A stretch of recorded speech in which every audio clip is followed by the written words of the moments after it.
Satuan Tugas Anti Copet Polsek Wajo Makassar berhasil menangkap seorang pelaku copet yang beraksi di Pasar Sentral Makassar.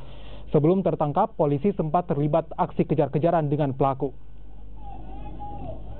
Aksi kejar-kejaran antara polisi dan pelaku terjadi saat polisi mendapati pelaku sedang melakukan aksi copet di Pasar Sentral. Korban yang merupakan seorang wanita kehilangan handphone yang disimpan di dalam tas. Pelaku mencopet handphone korban dengan cara merobek tas korban yang sedang lengah.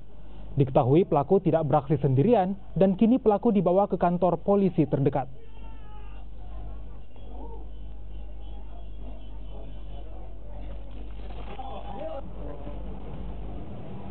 Dalam jalan Pasar Sentral. Benda apa yang hilang? HP Samsung J5. J5 atau J5? Tadi Bu, memang J5. rencananya tadi sini jalan-jalan atau mau belanja? Mau belanja. Mau belanja ya.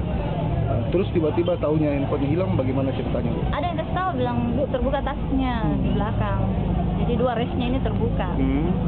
Awalnya tertutup. Awalnya tertutup dan saya ingat saya simpan di bagian depan. Alhamdulillah tadi kita dapat amankan salah satu pelaku yang mana kita tadi sedang patroli, yang tidak lepas juga peran dari warga yang di sini yang tidak takut terhadap copet sehingga sama-sama ini bisa diamankan.